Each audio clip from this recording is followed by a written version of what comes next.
ใจเหลือเกิดเป็นเล่าใจเข้มแข็งและหานห้าวถึงจะใหญ่บ่เท่าเขาแต่พลังในใจมีล้นเหลือต่อให้พบสิ่งลึกซึ้งจะลงใต้ลุกขึ้นเหนือใจเข้มแข็งมีเหลือเฟือบ่เหลือใจไว้ให้อ่อนแอ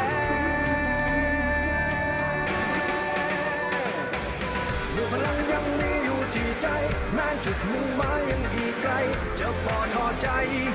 ให้ความพ่ายแพ้นั้นคงอยู่เมื่อพลังเขานั้นยังคงมีขอเพียงเขาสามัคคี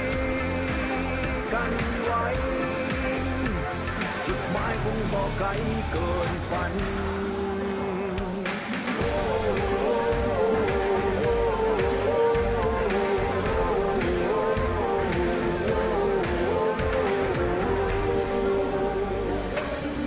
เส้นทางยังอีกไกลเพื่อเป้าหมายจะฝ่าไปอุปสรรคมีเท่าใดบ่เคยบั่นไหวและยานกลัวต่อให้พบสิ่งลึกซึ้งจะลงใต้ลุยขึ้นเหนือใจเข้มแข็งไม่เหลือเฟือบ่เหลือใจไว้ให้อ่อนแอเมื่อพลังยังมีอยู่ที่ใจแม้จุดมุ่งหมายยังอีกไกลจะบ่ท้อใจให้ความพ่ายแพ้นั้นคงอยู่เมื่อพลังเขานั้นยังคงมีขอเพียงเขาสามัคคีกันไว้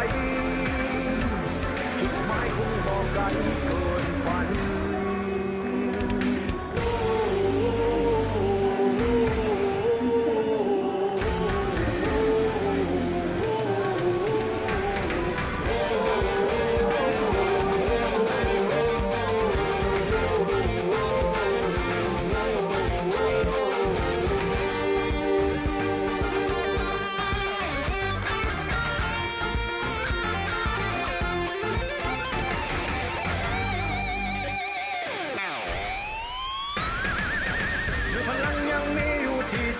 แม้จุดมุ่งหมายยังอีกไกลจะบ่ท้อใจ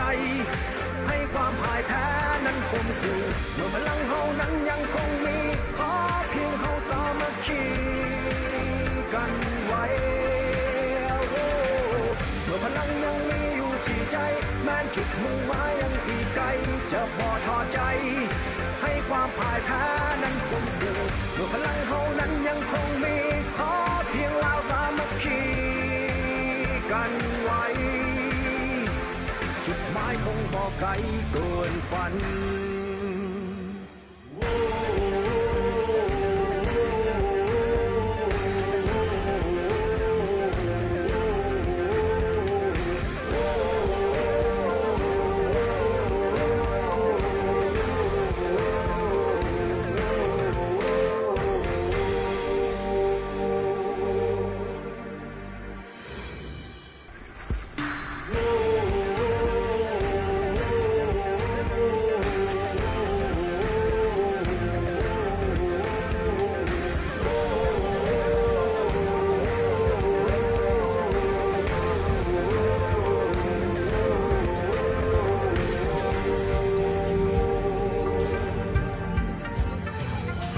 ใจเหลือเกิดเป็นเล่าใจเข้มแข็งและหานห้าวถึงจะใหญ่บ่เท่าเขาแต่พลังในใจมีล้นเหลือต่อให้พบสิ่งลึกซึ้งจะลงใต้ลุกขึ้นเหนือใจเข้มแข็งมีเหลือเฟือบ่เหลือใจไว้ให้อ่อนแอ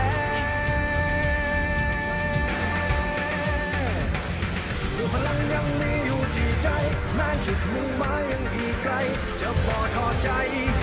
ให้ความพ่ายแพ้นั้นคงอยู่เมื่อพลังเขานั้นยังคงมีขอเพียงเขาสามัคคีกันไว้จุดหมายคงบ่ไกลเกินฝัน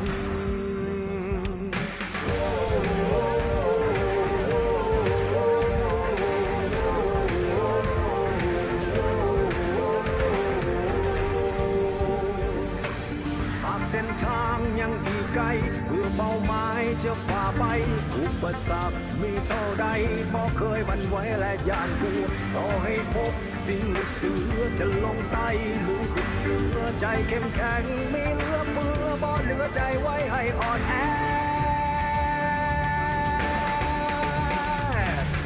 พลังยังมีอยู่ที่ใจแม้จุดมุ่งหมายยังอีกไกลจะ บ่ท้อใจ